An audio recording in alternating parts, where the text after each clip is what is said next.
열왕기하 9장 1절 말씀.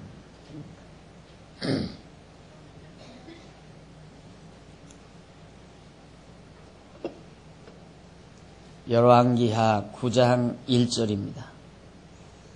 선지자 엘리사가 선지자의 생도 중 하나를 불러 이르되 너는 허리를 동이고 이 기름병을 손에 가지고 길르앗 라못으로 가라. 거기 이르거든 님시의 손자 여호사밧의 아들 에후를 찾아 들어가서 그 형제 중에서 일어나게 하고 데리고 골방으로 들어가서 기름병을 가지고 그 머리에 부으며 이르기를 여호와의 말씀이 내가 내게 기름을 부어 이스라엘 왕을 삼노라 하셨느니라 하고 곧 문을 열고 도망하되 지체지 말지니라. 그 소년 곧 소년 선지자가 드디어 길르앗 라못으로 가니라. 4절까지 지난 시간에 이 부분을 조금 여러분들에게 소개하고 마무리한 줄 압니다. 또 한 주간 지났으니까 가물가물 다 잊으셨을 겁니다. 이제 다시 한번 기억을 되살리시는 시간이 되어야 되겠습니다. 우리가 지금은 이제 북왕조가 패망하는 과정을 우리들이 살펴야 됩니다. 북왕조가 패망해가는 과정, 그것이 지금 우리가 살펴야 될 중요한 과제인데 그 패망 과정이 8장에서부터 나오죠. 8장 16절로부터 계속해서 북왕조 패망 과정이 나옵니다. 그 주보에도 보면 8장 16절로 17장까지가 바로 북왕조가 패망하는 그런 과정인데, 지난 시간에는 그 과정 속에서 남북왕조의 부패 장면, 남왕조도 부패하고 북왕조도 부패하는 그런 내용 가운데 우선 남왕조가 부패한 장면을 지난 시간 소개해 드렸습니다. 그런데 왜 북왕조가 패망을 하는데 그 패망 과정을 설명하면서 남쪽 왕조가 부패한 내용을 왜 말해야 되는가? 여기에 상당한 뜻이 담겨져 있죠.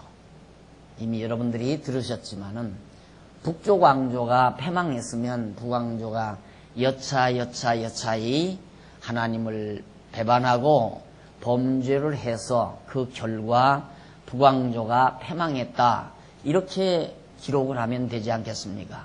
그런데 왜 북왕조 패망 과정을 설명하면서 구태여 남왕조가 부패한 장면을 소개해야 되는가? 그 까닭은 바로 인과응보의 하나님, 인간이 행한 대로 벌을 받는다는 내용을 말할 것 같으면 남왕조 얘기를 할 필요가 없죠. 북왕조가 범죄해서 망했다, 이렇게 설명을 하면 하나도 하자가 없습니다.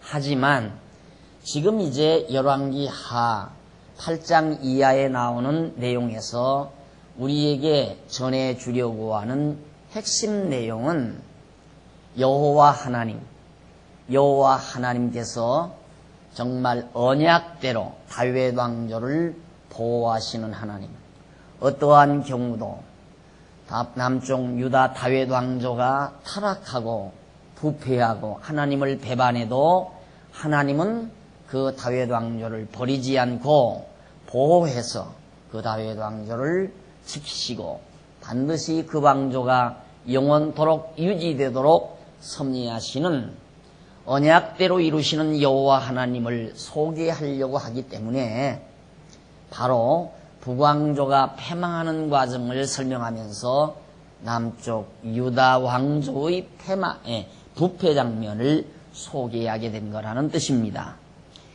자, 그래서 지난 시간에는 남왕조가 부패한 장면을 우리가 살폈는데, 오늘은 지난주일 조금 말씀드린 내용과 곁들여서 북왕조의 부패 장면을 소개하려고 생각합니다.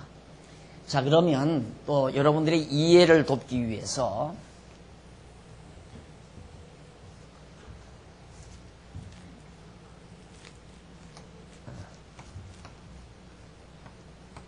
다윗, 솔로몬, 그리고 북왕조와 남왕조, 북쪽 이스라엘과 남쪽 유다. 그런데 지금 현재 우리가 지난 시간에 살펴본 내용은 바로 아합의 아들 요람,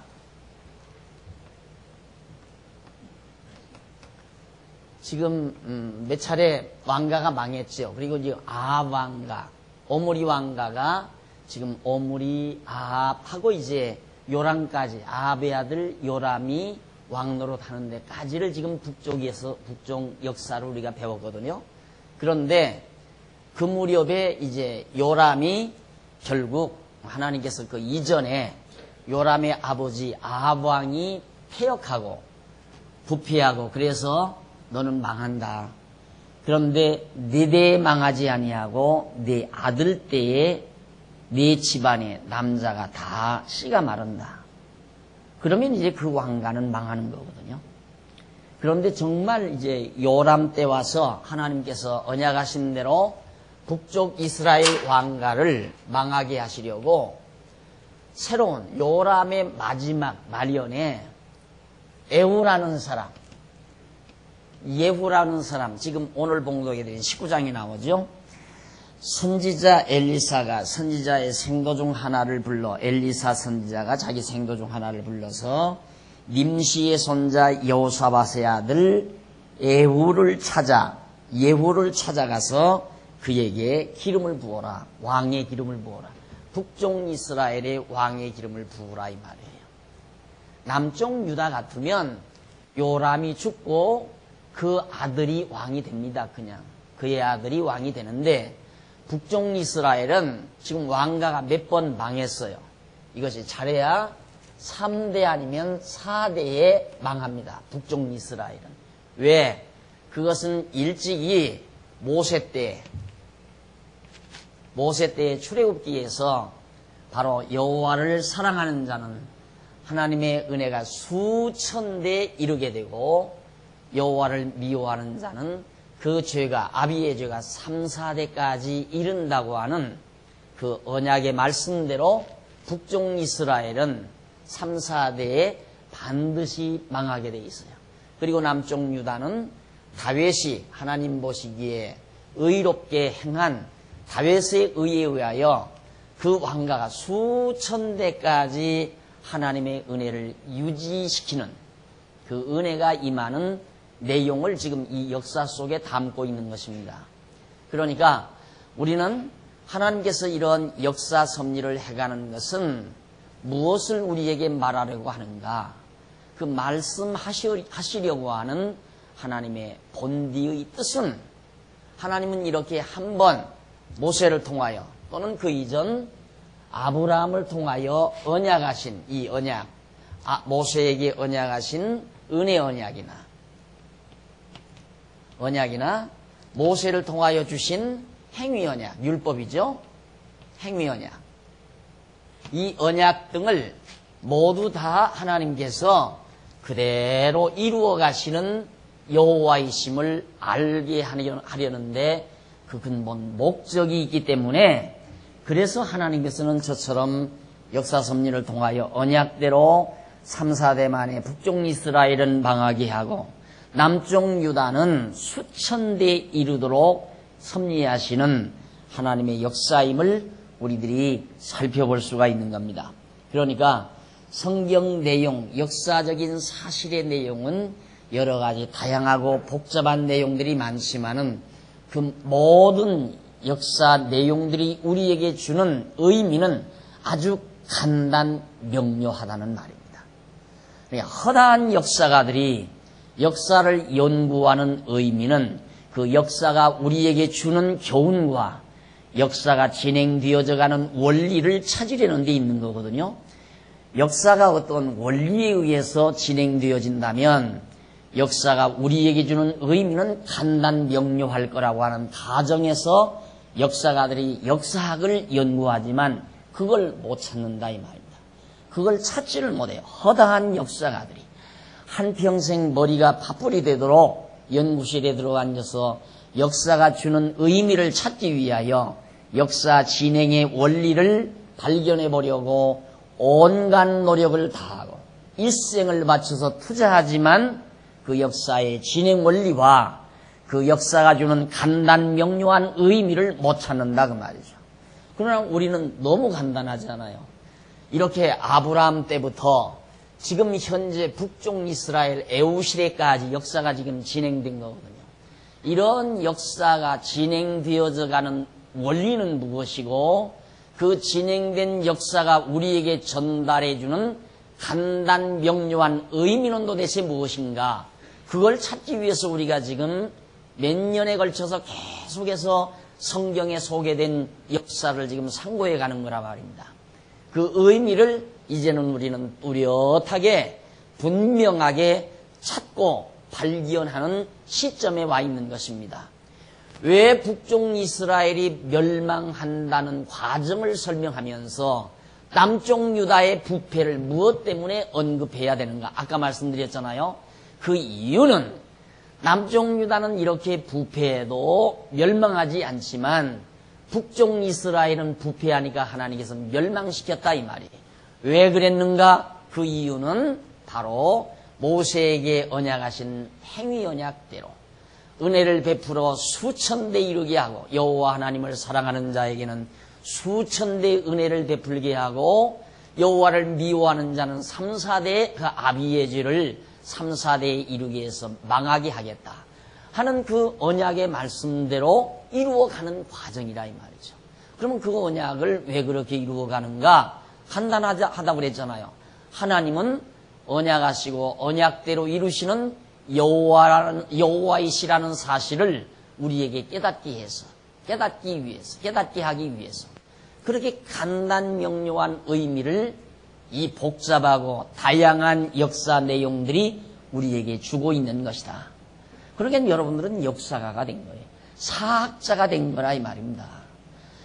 허다한 지금까지의 온갖 석학들이 역사학을 연구해서 역사 진행의 원리와 그 의미를 파악하려고 노력했지만 찾지 못하고 그냥 그대로 아쉬움을 남긴 채 이 세상을 떠난 석학들이 수없이 많지만 여러분들은 지금 대단한 석학이 되신 거예요.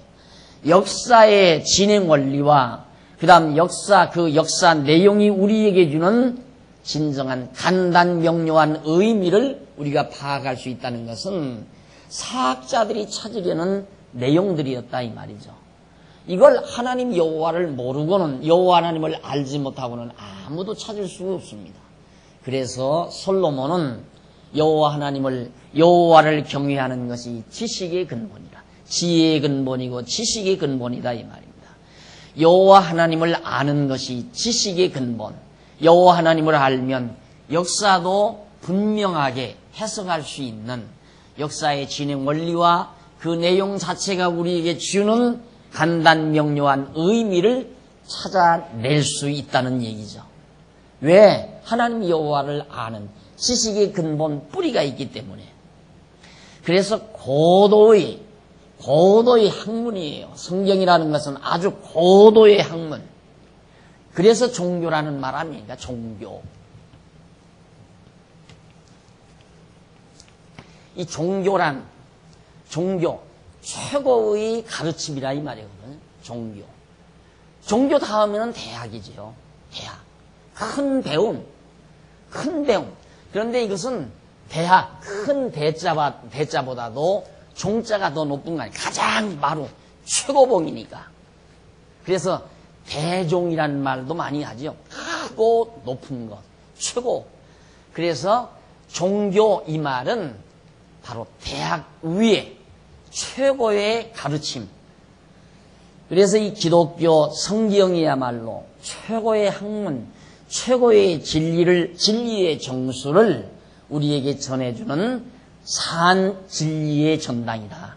그래서 교회는 진리의 터요 기둥이다. 그렇게 사도 바울이 언급한 것은 너무도 분명한 표현이라고 그렇게 생각을 합니다. 자, 그러면 이렇게 하나님께서 이런 역사 섭리를 통하여 지금 당신이 여호와이심을 드러내시는 섭리 가운데서 이제 지금 에후에게 기름을 부으라고 선지자 엘리사가 자기 생도에게 말을 해서 가가지고 이 에후라는 사람에게 기름을 부었어요. 기름을 붓고 도망쳐나온. 이게 바로 반역하는 거나 다름이 없는 거야. 선왕 요람이 아직도 살아있는데 에후에게 내가 왕이 되나 딴 왕가가 아닌 다른 집안 사람에게 기름을 붓는다는 것은 나라 뒤엎으라 그 말이거든요. 그러니까 기름을 붓고 빨리 도망쳐 나온 거라 이 말이죠. 그래서 바로 5절 저가 이르러 보니 군대 장관들이 앉았는지라 소년이 가로되 엘리사가 보낸 소년이죠. 가로되 장관이여 내가 당신에게 할 말씀이 있나이다. 에후가 가로되 에후가 장관인데 이스라엘 장관인데 우리는 모든 사람 중에 누게 하려느냐. 가로되 장관이여 당신에게니이다. 에후가 일어나 집으로 들어가니 소년이 그 머리에 기름을 부으며 이르되 이스라엘 하나님 여호와의 말씀이 내가 내게 기름을 부어 여호와의 백성 곧 이스라엘의 왕을 삼노니 너는 내 주 아하브 집을 치라. 네가 왕이 됐으니까 아하브 집이란 말은 여기를 말하는 거거든요. 아합과 여호사밧과 요람 이게 돼. 여호사밧과 아합과 요람 이런 집안 왕가의 집안을 다 쳐버려라. 죄송합니다. 아합과 아합의 왕가를 치라. 그래서 내가 나의 종 곧 선지자들의 피와 여호와의 종들의 피를 이세벨에게 갚아주리라. 아합의 온 집이 멸망하리라. 이세벨에게 다 갚으면 아합의 온 집이 다 멸망한다. 하리니 이스라엘 중에 매인자나 노인자나 아합에게 속한 모든 남자는 내가 다 멸절하되 아하브 집을 느바스의 아들 여로보암의 집과 같게 하며 또 아이야의 아들 바사의 집과 같게 할지라. 자, 여기는 여로보암의 집이죠. 여기는 여로보암의 집이고, 그 다음에 이제 여로보암의 집과 같게 하며 또 아이야의 아들 바사의 집, 바사의 집. 여기는 바사의 집이다. 여로보암의 왕가, 바사의 왕가. 이미 두 왕가가 다 망했거든요. 앞서 망했는데 그런 왕가들처럼 아합 왕가도 그렇게 망하게 하겠다. 이 왕가도 다 멸망시켜버리겠다. 이들 왕가가 3, 4대 만에 다 망했거든요. 그러니까 그들도 멸망시키겠다. 바사의 집과 같게 할지라. 이스라엘 지방에서 개들이 이세벨을 먹으리니 저를 장사할 사람이 없으리라 하셨느니라 하고 곧 문을 열고 도망쳐버렸어요. 그러니까 엘리사 선지자가 보낸 제자, 학생이지요. 쉽게 말하면 생도 소년이 가서 기름을 붓고 도망쳐오면서 다 그런 얘기를 했어요. 이제 요람 왕이지, 지금 요람 왕이지만 이건 아합 왕가의 아들 아니, 아합의 아들 아니에요. 그러니까 이걸 멸망시키라고 하나님이 했다. 그래서 특히 아합의 아내 이세벨이라고 하는 그 고약한 여자가 들가에 버려져서 죽어서 들가에 버려서 개들이 와서 그 시신을 다 먹어치우도록 하겠다 이 말이에요. 그만큼 잔인무도하게 북쪽 이스라엘 아합 왕가가 망할 것을 예고해 주었습니다. 자, 8절에 아합 온 집이 멸망하리니 하면서 말했죠. 자, 그 다음에 이제 11절로부터 13절까지 보면 주의 신복들이 에후를 북왕조 이스라엘의 왕으로 삼습니다. 당연하잖아요. 자, 에후가 나와서 그 주의 신복들에게 이르니 한 사람이 묻되 평안이요 그 미친 자가 무슨 까닭으로 그대에게 왔더뇨. 대답하되 그대들이 그 사람과 그 말한 것을 알리라. 무리가 가로되 당치 않은 말이라. 그대는 우리에게 이르라. 대답하되 저가 이리이리 내게 말하여 이르기를 여호와의 말씀이 내게 기름을 부어 이스라엘 왕을 삼는다 하셨다 하더라. 무리가 각각 자기 옷을 벗어서 에후를 왕위에 올렸다고 그랬어요. 여기 아마 여기까지가 지난 주일에 여러분들이 들으신 말씀이었을 겁니다. 자, 그래서 이제 에후가 왕위에 올랐거든요. 자, 14절로부터 봅니다. 14절 16절 보면 왕이 된 에후가 아합의 아들 요람을 배반하여 추격을 합니다. 당연하죠. 하나님께서 멸하라 했으니까. 자, 14절 이에 님시의 손자 여호사밧의 아들 에후가 요람을 배반하였으니 아합의 아들 요람입니다. 요람 선왕 배반하였으니 곧 요람이 온 이스라엘로 더불어 아람 왕 하사엘을 인하여 길르앗 라못을 지키다가 아람 왕 하사엘로 더불어 싸울 때에 아람 사람에게 상한 것을 치료하려 하여 이스라엘로 돌아왔던 때라. 에후가 이르되 너의 뜻에 합당하거든 한 사람이라도 이 성에서 도망하여 이스라엘에 전하러 가지 못하게 하라 하니라. 에후가 병거를 타고 이스라엘로 가니 요람이 거기 누웠습니다. 유다 왕 아하시야는 요람을 보러 내려왔더라. 자, 여기에는 남쪽 유다는 아하시야, 남쪽 유다 왕이 아하시야. 그래서 요람과 아하시야 사이가 바로 이 처남남매지간이라고 그랬죠. 이렇게 해서 이제 장인하고 사위인가? 그렇게 해서 하여튼 사돈지간이 돼가지고 병이 났다니까 전쟁터에 가서 지금 요람이 전쟁을 하다가 상처를 입고 잠시 지금 치료를 받기 위해서 왔는데 문병차 아하시야가 거기를 가게 된 것입니다. 그래가지고 결국은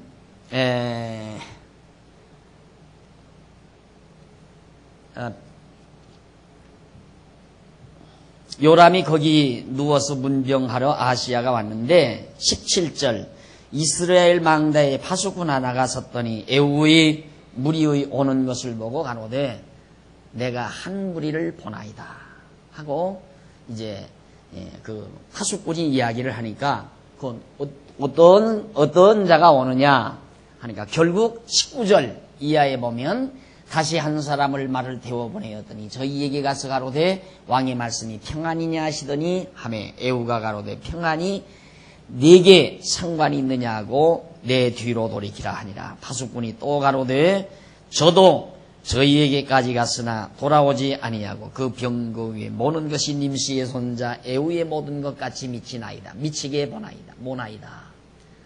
틀림없이 그 파수꾼이 말하기를 말 모는 것을 보니까 바로 에후가 지금 말을 몰고 오는 것 같습니다 하고 파수꾼이 요람에게 말을 해주었어요.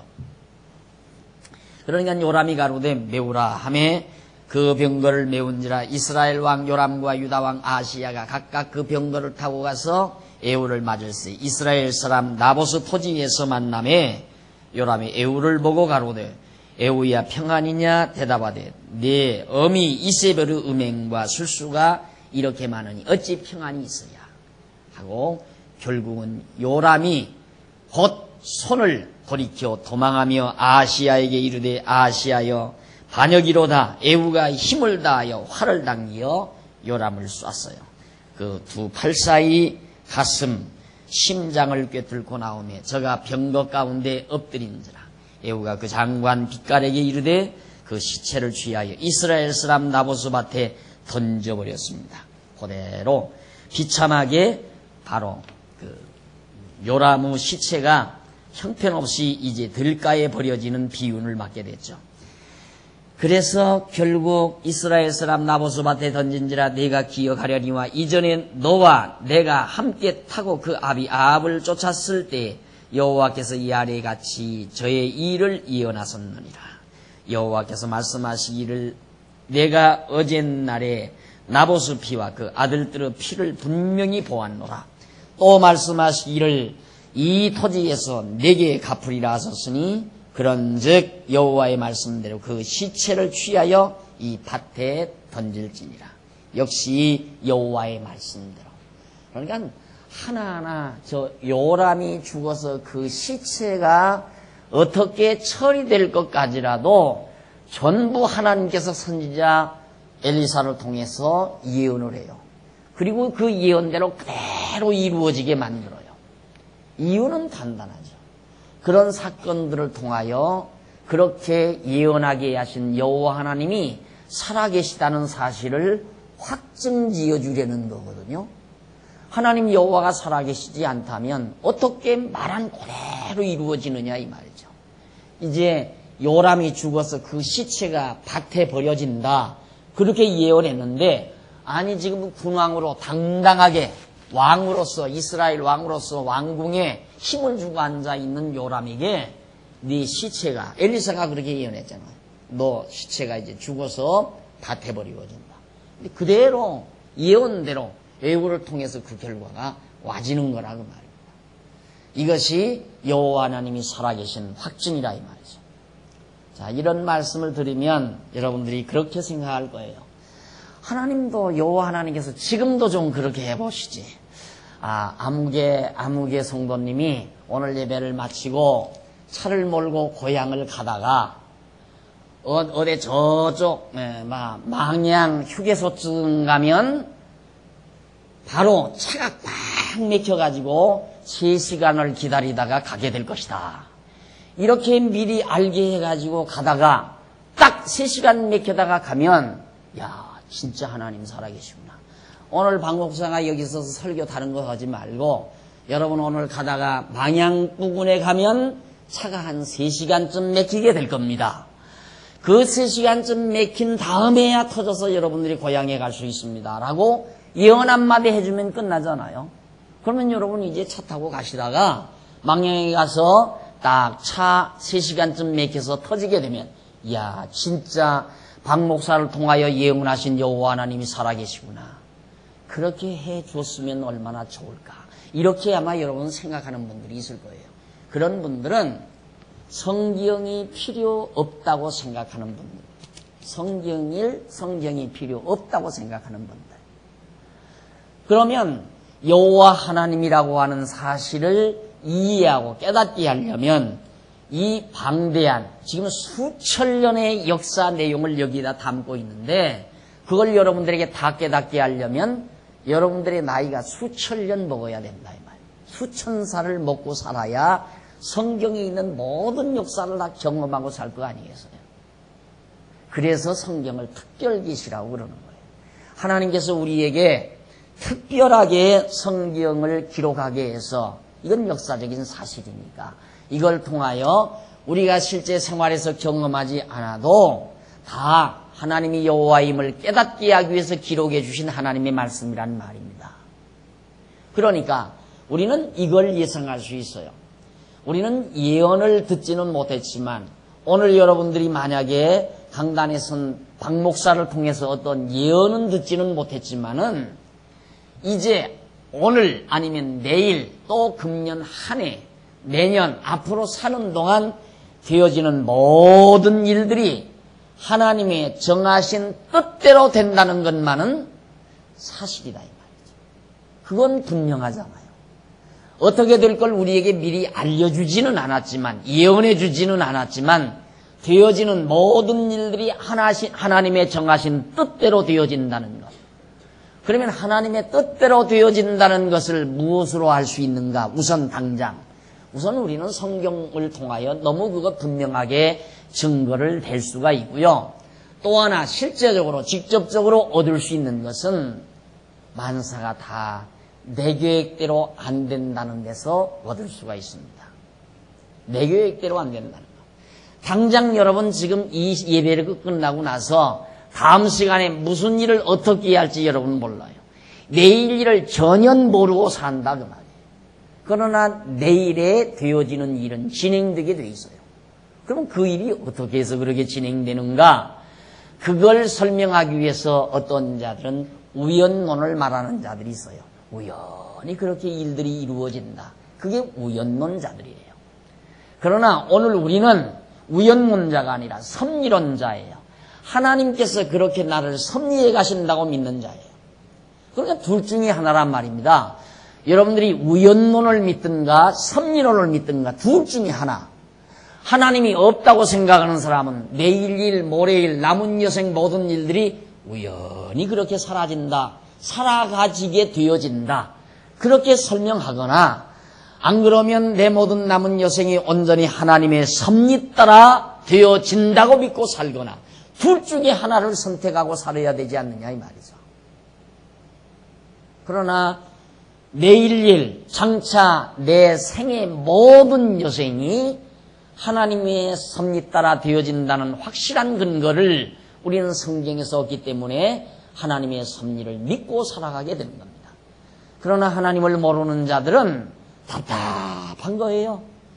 우연히 모든 일이 이루어지기 때문에 어떻게 될지 모르니까 답답하고 안타까운 거죠. 그래서 혹시라도 누가 알 수 있을까 해서 점을 치는 사람들은 이 점 치는 사람들 점술 이제 구정 이 정초에는 되게 점을 많이 치잖아요. 뭐 사주도 보고 뭐 또 뭐야 뭐 팔자 같은 거 보는 거 뭐 책 들춰보고 하는 거 이거 많이 보는데 이 사람들은 이제 어떤 견해를 가지느냐면 필연론과 우연론,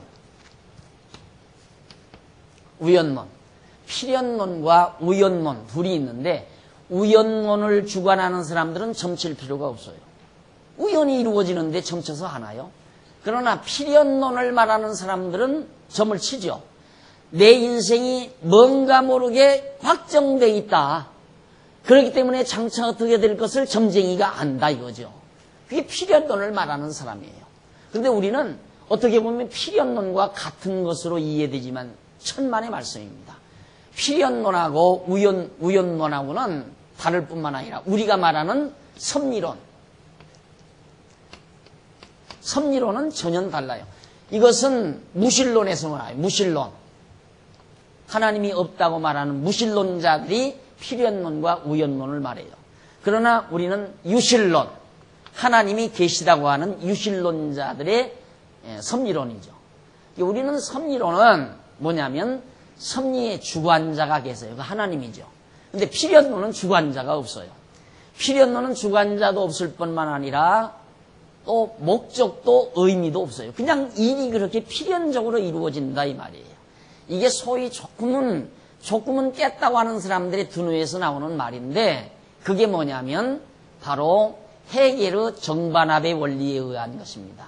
그러니까 정이 반을 낳고 반이 합을 낳고 합이 다시 정을 낳고 정이 원인이 돼서 반을 낳고 반이 원인이 돼서 다시 또 합을 낳고 그래서 정반합의 원리에 의해서 역사가 진행된다. 그러니까 그건 필연적으로 그렇게 돼 있는 거죠. 그러니까 어떤 사건 자체가 오늘 일어난 사건이 원인이 돼서 내일이 이루어지고 내일이 이루어진 사건이 원인이 돼서 모레일이 이루어진다. 그런 뜻이에요.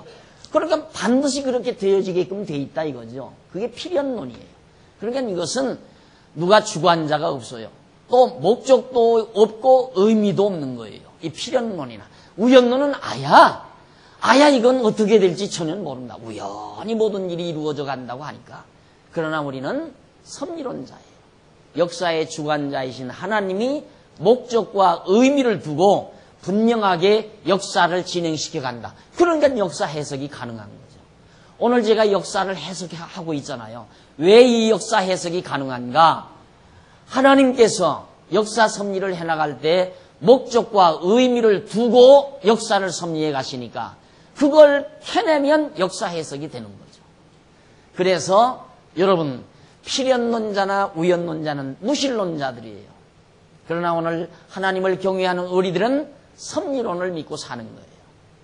자, 하나님께서 에후를 통해 요람에게 장차 되어질 일을 미리 예고해 놓으시고 그 예고대로 역사 현장에서 그대로 이루어지도록 섭리하시는 것은 하나님이 역사의 섭리자, 주관자라고 하는 것을 우리에게 웅변으로 말해줄 뿐만 아니라 여호와 하나님이 살아계셔서 바로 당신이 언약대로 이루어 가시는 여호와이심을 우리에게 깨닫고 그를 경외하며 섬기게 하시려는 구체적인 목적과 의미를 안고 역사를 섭리해 가시는 것이다 하는 얘기입니다.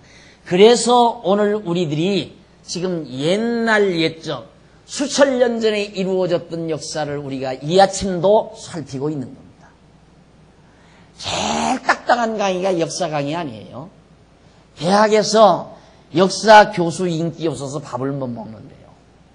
그래서 인문학과가 영 인기가 없잖아요. 역사 교수 해봤댔자 학생이 청강을 안 하니까 학생이 없으면 폐강되잖아요. 폐강이 돼버리면 교수라고 하는 자리가 흔들려버리고 마는 거죠. 학생이 들어가요. 왜? 따분하니까. 뭐 옛날 누군가가 무슨 일을 했고 뭔 업적을 세웠고 몇 년 연도나 외우고 사건이나 기억해야 하는 그 따분한 일을 왜 하겠어요? 지금 스릴 있고 박진감 넘치는 사건들이 너무너무 많은데 젊은이들에게. 그래 역사 재미가 없어요. 그런데 하필이면 왜 오늘 이 주일 아침 오랜만에 일주일 만에 부지런히 엿새 동안 직장에서 피곤한 몸 가지고 쉬는 이 시간 나오셨는데 왜 박 목사는 옛날 역사를 말해야 하는가 이 말이에요. 이유는 간단하다 이 말이에요. 역사를 섭리하시는 하나님께서의 역사 섭리의 목적과 의미를 우리들이 파악해서 내 지난날의 역사도 해석이 되고 앞으로 살아갈 미래사도 걱정 근심하지 말고 하나님을 의지하고 당당하게 살아갈 수 있는 힘을 얻기 위해서. 이것이 바로 이스라엘 역사를 살피는 우리들의 의도인 것입니다. 자, 그렇게 해서 결국은 에후가 형편없이 망하게 됩니다. 형편없이 망하게 되는데 거기 한번 27절 유다왕 아하시야가 이를 보고 동산 정자길로 도망하니 에후가 쫓아가며 이르되 저도 병거 가운데서 죽이라 하며 니블루암 가까운 구루비탈에서 치니 저가 무기토까지 도망하여 거기서 죽은지라. 그 신복들이 저를 병거에 싣고 예루살렘에 이르러 다윗성에서 그 열조와 함께 그 묘실에 장사되니라. 비참하게도 아하시야도 에후와 요람과 함께 같이 죽어버리고 말았습니다. 그런데 아하시야는 이제 남쪽 유다 왕이니까 예루살렘으로 그 시신이 실어져 가고 똑같은 왕인데 왜 요람은 밭에 버리워지고 아하시야는 조상의 무덤이 있는 곳으로 가는가 이 말이에요. 그것도 신기하잖아요. 똑같은 왕이니까 이놈들이 나를 죽이려고 달겨든 인간들이구나 하고 요람을 죽여서 밭에 던졌으면 아하시야도 죽여서 당연히 들에 던져버려야죠. 너도 개들의 밥이나 되라. 그런데 그렇게 안 되고 아하시야는 놀랍게도 조상의 묘실이 있는 예루살렘으로 그 시신이 운구가 되는 내용이 바로 본문 말씀에 기록이 되어 있습니다. 자, 그 다음 29절로부터 거기 보면 아합의 아들 요람후 11년에 아하시야가 유다 왕이 되었더라. 아합의 아들 요람후 11년에 아하시야가 요람 11년에 아하시야가 왕 됐는데 아하시야가 죽었다 그 말이에요. 자, 그 다음 30절로 마지막 30절로부터 37절까지 보면 엘리야가 예언한 대로 에후가 이세벨을 처참하게 죽이는 내용입니다. 에후가 이스라엘에 이르니 이세벨이 듣고 눈을 그리고 머리를 꾸미고 이세벨이 눈을 그리고 머리를 꾸미고 헤어스타일도 고치고 눈화장도 하고 그리고 들어왔어요. 에후가 에후가 이제 요람을 죽이고 들어왔는데 그래 에후가 문에 들어오매 가로되 주인을 죽인 너 시므리여 평안하냐?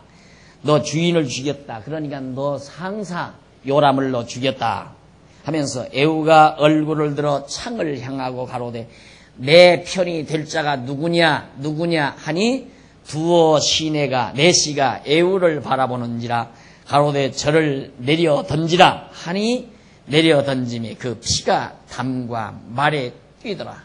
에후가 그 시체를 밟으니라.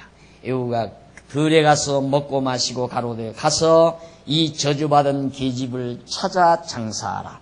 저는 왕의 딸이니라 하매 가서 장사하려 한즉 그 두 골과 발과 손바닥 외에는 찾지 못한지라.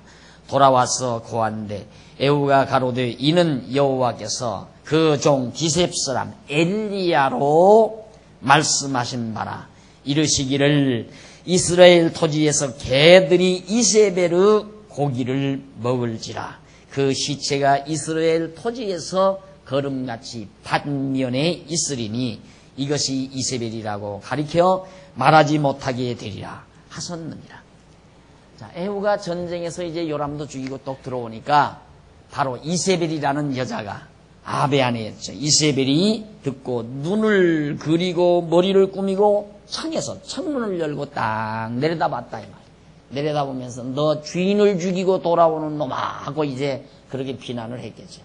그러니까 에후가 누가 내 편이 될 자가 누구냐? 내 편이 될 자가 누구냐? 그러니까 바로 그 이세벨을 수종하던 여인들이 돌아서 버린 거예요. 그러니까 이세벨 들어서 내 던지라. 그냥 들어서 그냥 총 밖으로 내 던지니까 벽에 부딪히고 땅바닥에 부딪혀서 터져서 죽어버리고 말았습니다. 그러니까 개들이 와서 그냥 다 그 시신을 먹어치웠어요. 그래 나중에 장사 그거 갖다 묻어줘라고 찾아보니까 손바닥 발바닥 몇 개 남고 아무것도 없다 이 말이죠. 그렇게 된 것이 과거 엘리야 선지자가 예언한 말씀대로 이루어진 거다 그 말이에요. 그것도 이렇게까지 하나님께서 하나님 여호와 살아계신 사실을 역사 현장을 통하여 하나하나 알려주고 있다 이 말이죠. 그러면 여러분 그렇게 비참한 모습을 보면서도 북쪽 이스라엘은 여호와 하나님 경외하지 않잖아요. 그러니까 마찬가지예요. 불택자는 마음이 강팍한 사람은 내가 오늘 이 자리에서 여러분 오늘 귀향하면서 저 망양 부근에 가면 3시간 동안 차가 막힐 겁니다 하고 예언해서 예언대로 됐다. 그래도 어쩌다가 그렇게 한번 되는 거겠지 뭐. 설마 하나님이 살아계시겠는가? 그래도 안 믿는다 이 말이에요. 폐역한 사람들.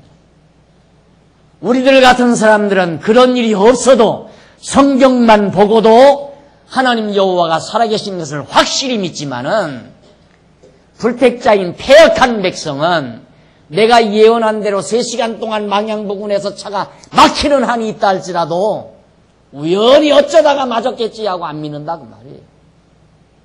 그게 필요 없는 거예요. 폐역한 자는 어차피 못 믿는 거예요. 북쪽 이스라엘 사람들은 그렇게 선지자들이 예언한 대로 정확하게 사실대로 그대로 이루어지는데도 여호와 하나님 잊어버리고 이방신 섬기고 우상 섬기며 살았다 그 말이에요. 그래서 결국 정말 비참하게 아방가는 몽땅 이 아방가는 몽땅 4대 만에 망해버리고 말았습니다. 4대 만에 망했어요.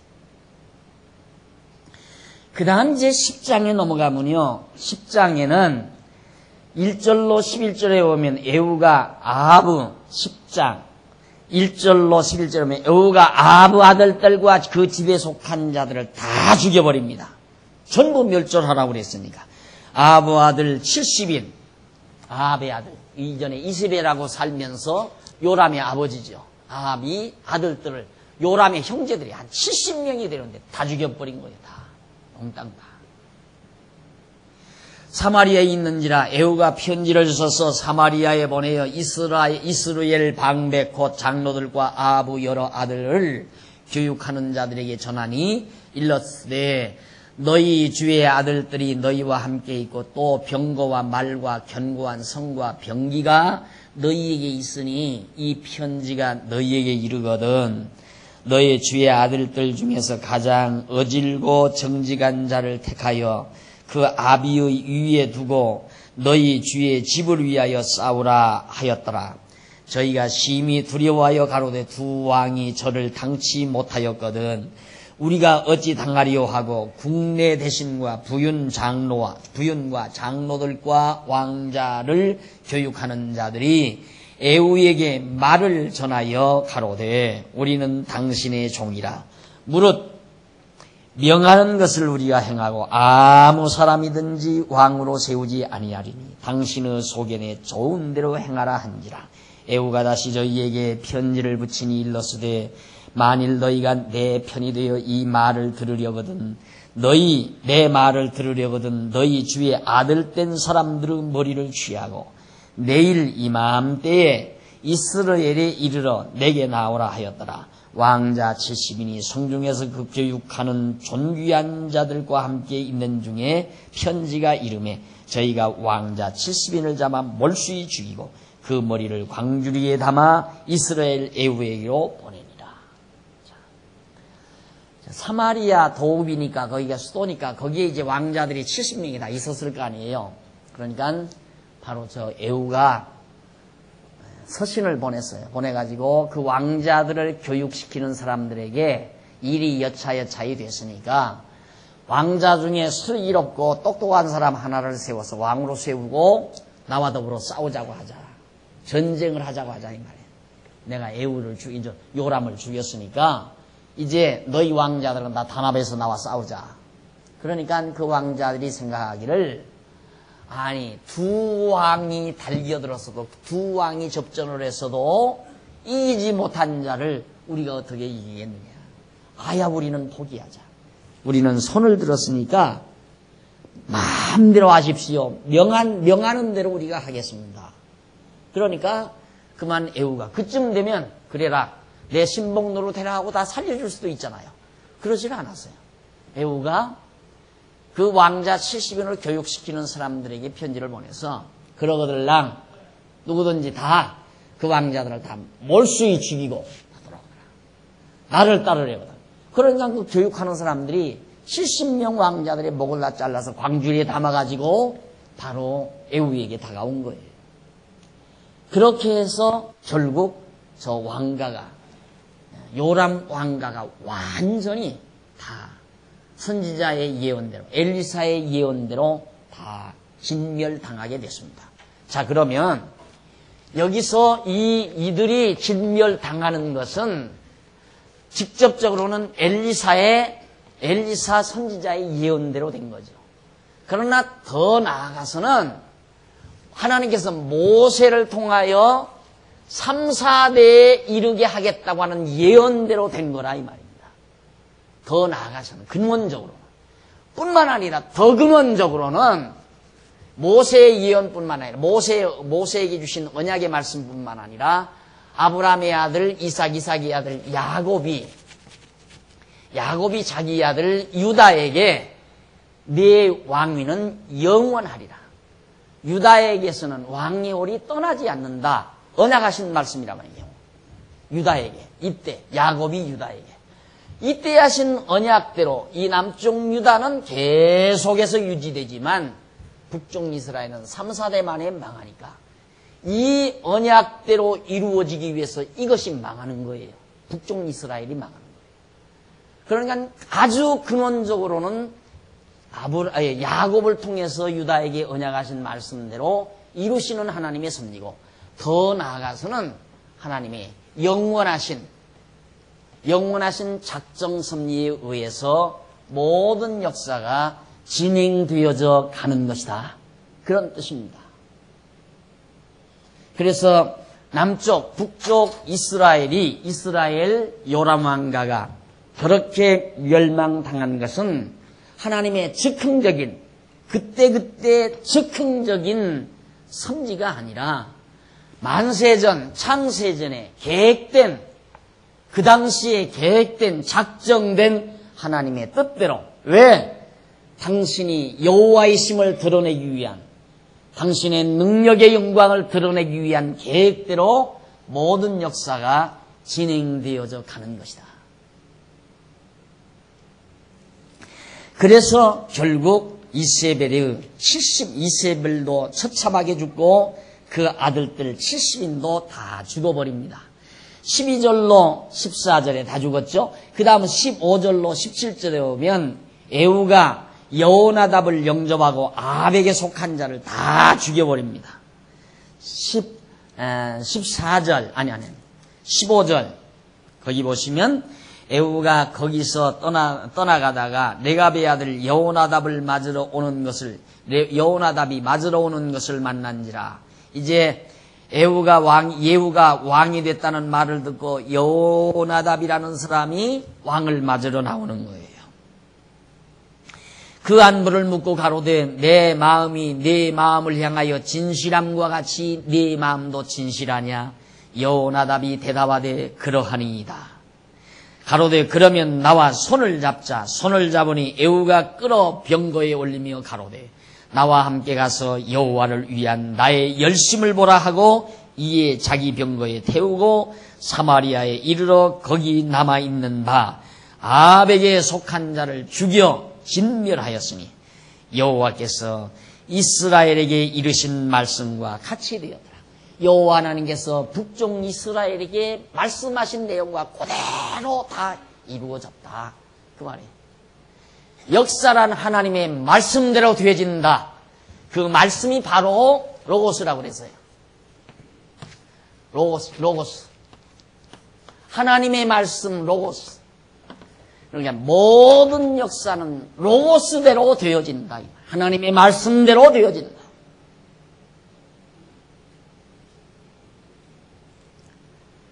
자, 이렇게 해서 정말 완전하게 이제 그 아합의 왕가가 진멸을 당하는데 재미난 부분 하나가 있는데 거기 15절 중반절에 보면 여호나답이 이제 에후를 맞으러 왕이 되니까 에후를 맞으러 오잖아요.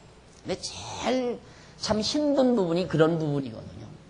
그래서 힘들지 않은 부분은 어려웠을 때 곁에 있는 것. 그건 힘들지 않죠. 어려울 때 곁에 있었던 분들은 진실할 수밖에 없잖아요. 그런데 이미 힘을 얻었을 때 찾아오는 분은 제 진실한지 거짓인지 그거 분별하기가 힘들다 이 말이에요. 그러니까 에후도 그게 걱정인 거예요. 예? 자기가 왕이 아니었을 때는 찾아오지 않던 갑작스러운 이 여호나답이 자기가 왕의 자리에 앉아서 이제 이들을 죽이고 승리하고 돌아오니까 그때 찾아오니까 이거 기회주의자 같으면 곤란하잖아요. 안 그래요? 그러니까 너 진실하냐? 정말로 너 진실하냐 그 말이에요. 진실합니다. 진실하면 올라오라.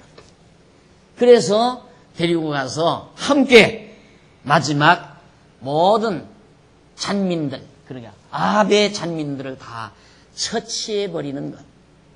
그래서 지혜롭게 세상을 사는 분들은 어린 시절의 동료, 또 어려웠을 때 사귀었던 친구, 이 친구들을 버리는 건 바보죠. 자기가 성공했을 때 사귀는 친구는 참 쉽게 고르면 안 됩니다. 쉽게 고르면 안 된다 이 말이죠. 그래서 이 정말 에후가 이 여호나답을 맞이하는 이 순간에도 진실하냐? 네 마음이 정말 진실한가라고 묻는 것은 매우 우리에게 흥미를 끄는 부분 중에 하나입니다. 자, 그쯤 돼가지고 이제 18절로부터 24절까지 보면 에후가 바알을 섬기는 자들을 죽이려고 괴계를 쓰는 내용이 나옵니다. 드디어 에후가 자기가 이제 경험했잖아. 야, 여호와 하나님께서 이렇게 하나님 배반하고 우상을 섬기는 자들을 다 죽이고 멸하는구나. 그걸 알고 에후는 이제 바알들을 다 우상들을 척결하는 거예요. 자, 18절 에후가 뭇 백성을 모으고 이르되 아합은 바알을 조금 섬겼으나 죄송합니다. 제가 잘못 본 것 같아요. 에후가 바알을 섬기는 자들을 죽이려고 괴계를 쓴다. 괴계를 쓰는데 어떻게 괴계를 쓰는가? 거짓말을 해요. 아합은 바알을 조금밖에 안 섬겼다. 그런데 에후는 바알을 많이 섬기겠다 이 말이에요. 바알을. 철저히 바알신을 섬기겠다. 이방신이거든요, 바알신이. 그러므로 내가 이제 큰 제사를 바알에게 드리고자 하노니 바알의 모든 선지자와 모든 섬기는 자와 모든 제사장들은 한 사람도 빠지지 말고 불러 내게로 나오게 하라. 무릇 오지 아니하는 자는 살리지 아니하리라 하니 이는 에후가 바알 섬기는 자를 멸하려 하여 괴계를 씁니다. 언제 다 죽이겠어요? 바알 섬기는 자들, 우상을 섬기는 자들을 언제 하나씩 죽이느냐 이 말이에요. 그러니까 이 에후 왕이 거짓말을 꾸려서 그 괴계를 꾸며가지고 바알보다는 나는 아합 왕보다는 더 많이 아주 그냥 융성하게 훌륭하게 대대적으로 바알신을 섬기겠다. 이게 제사를 드리려니까 바알신을 섬기는 제사장들이나 모든 사람들은 한 사람도 빠짐없이 다 모여라. 다 모일 거 아니에요. 야, 왕도 바알신을 더 열심히 섬긴단다 해가지고 전부 다 모여왔습니다. 그렇게 모여놓고는 어떻게 했는가? 얼마나 많이 모였는지 에후가 20절 보세요. 에후가 바알을 위하여 대회를 거룩히 열라함에 드디어 공포하였더라. 에후가 온 이스라엘 두루 보내었더니 무릇 바알을 섬기는 사람이 하나도 빠진 자가 없이 다 이르렀고 무리가 바알 땅에 들어가매 이편부터 저편까지 가득하였더라. 바알 신당에 그냥 한가득 모여버렸어요. 가득하였더라. 에후가 예복을 맡은 자에게 이르되 예복을 내어다가 무릇 바알 섬기는 자에게 주라 하매 저희에게로 예복을 가져온지라. 에후가 레갑의 아들 여호나답으로 더불어 바알 땅에 들어가서 바알을 섬기는 자들에게 이르되 너희는 살펴보라. 바알을 섬기는 자만 여기 있게 하고 여호와의 종은 하나도 여기 너희 중에 있지 못하게 하라. 딱 분류해놨어요. 여호와의 종은 절대 이 방 안에 한 사람도 없고 바알신만 섬기는 사람만 여기 남아있어라 하고 무리가 번제와 다른 제사를 드리고 들어간 때에 에후가 80인을 밖에 두며 이르되 내가 너희 손에 붙이는 사람을 한 사람도 도망하게 하는 자는 자기의 생명으로 그 사람의 생명을 대신하리라. 80명 군대들을 그 바알신당 밖에다 세워가지고 이 안에 바알신성이라고 한 사람도 남기지 말고 다 죽여라. 만약에 하나라도 놓치면 그 생명을 네 개로 대신 담겠다. 그렇게 해서 바알신을 섬기는 무리를 에후가 몽땅 다 처단을 하게 됩니다.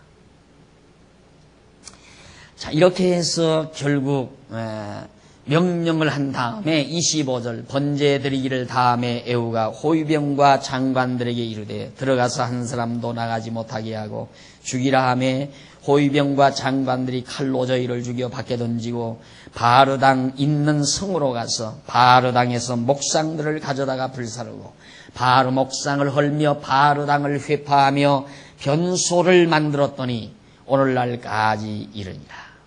이 말은 역사적인 사실이다. 이런 일들이 그냥 누가 꾸며낸 소설이 아니라 바로 그 만들었던 그 변수가 지금까지 있지 않느냐 이 말이죠. 이 말씀을 기록할 때까지.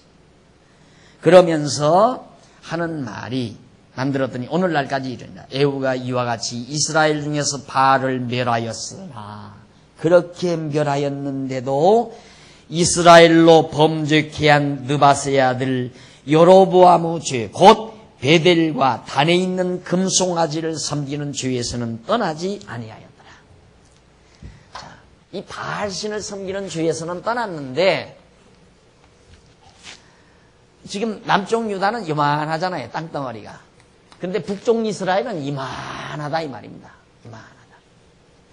이 엄청난 땅덩어리에 이제 11지파가 흩어져 살고 있는데 예루살렘이 여기서만 제사를 드리라면 백성들이 다 힘들고 가서 다 유혹당해서 넘어가게 생겼으니까 처음 여로보암이 나라를 세웠을 때 여기 베델하고 그 다음 단 여기에다가 여기 하나 이렇게 해서 두 군데다가 금송아지를 만들어 놓고 거기다가 제사를 하도록 한 게 있어요. 그것은 에후가 다 파괴하지를 않았다 이 말이에요. 그것만은 그대로 유지시켰다. 그래서 느바세의 아들 여로보암의 죄라 하면은 바로 이 죄가 핵심적인 죄입니다. 여로보암의 죄가 가장 큰 죄죠. 그러니까 성전은 여호와의 이름을 두신 곳은 예루살렘 한 곳뿐인데 베델에 하나 두고 여기다가 하나 두고 이렇게 뒀다는 것은 큰 죄악이죠. 금송아지를 만들어서. 그리고 제사장도 아닌 사람들을 아무나 제사장 만들어서 제사하게 만들고, 이것이 바로 여로보암의 초대왕, 북쪽 이스라엘의 초대왕 여로보암의 최고의 죄악이었습니다. 이 죄를 그냥 놓아두었었다 이 말이에요. 그래서 30절 여호와께서 에후에게 이르시되 내가 나 보기에 정직한 일을 행하되 잘 행하여 내 마음에 있는 대로 아합의 집에 다 행하였은즉 네 자손이 이스라엘 왕위를 위하여 언제까지 4대를 지나리라 이 말이에요. 자, 이거 딱 정해주죠. 너는 앞으로 4대 내가 왕되고 내 아들이 왕되고 그 다음 왕되고 그 다음 하나 둘 셋 넷 4대에 이른다 왕이. 3, 4대 묻는 거예요. 북쪽 이스라엘 그렇게 하나님 보시기에 좋은 일을 행했으면 수천 대 이르러야 되잖아요. 근데 여기는 안 돼요. 여기가 수천 대. 왜? 다윗은 하나님께서 일찍이 야곱을 통해서 유다에게 언약하신 대로 유다지파 곧 다윗이 유다지파에서 온 사람 아닙니까? 내게서는 왕의 홀이 떠나지 아니할 것을 언약하셨기 때문에 다윗 왕가에서는 절대 왕가가 망하는 법이 없어요. 어떤 경우도 북쪽 이스라엘처럼 부패하고 타락했어도 왕가는 바뀌지 않는다 이 말이 남쪽 유다는. 왜? 언약대로 이루시기 위해서. 왜 언약대로 이루시기 위해서? 하나님이 여호와의 심을 우리 같은 미련한 우리에게도 깨닫게 해서 그 여호와 하나님 경외하며 살라고. 목적은 그거예요. 그래서 4대에 이를 것을 미리 말을 해줘요. 그러니까 4대 만에 망하게 돼 있어요. 앞으로 내 왕가가, 왕위가 4대까지 이른다. 그 다음에는 내 집안도 망한다 이 말이에요.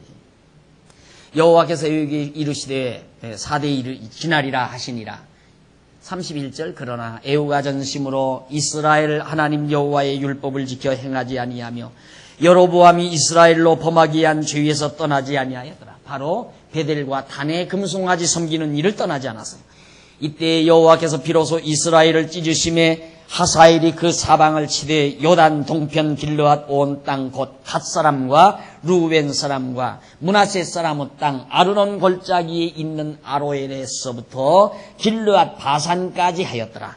에후의 남은 사적과 무릇 행한 일과 모든 권세는 이스라엘 왕 역대지약에 기록되지 역사책이죠. 에후가 그 열조와 함께 잠에 사마리아에 장사되고 4대 약속했으니까 그 아들이 왕이 돼야죠. 그래서 그 아들 여호아스가 대신하여 왕이 되니라. 에후가 사마리아에서 이스라엘을 다스린 지 횟수는 28년 동안 에후가 왕노릇을 했고 그가 죽고 그 아들이 왕위에 올랐다. 그런데 이가 우상을 섬기는 통에 이쪽 부분이 바로 요단 동편 이쪽 부분이 패거리가 지어져 가지고 에후를 자꾸 반항을 했어요.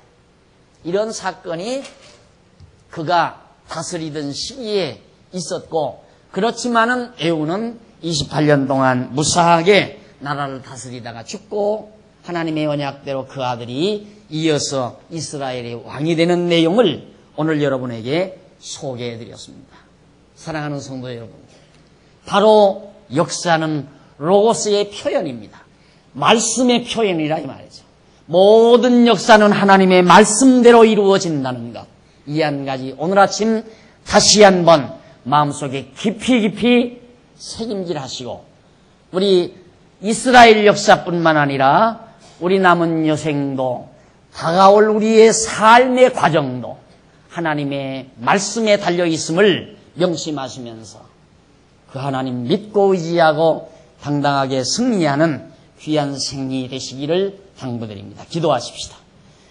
긍휼과 자비가 많으신 하나님 아버지, 오늘 또 이스라엘 민족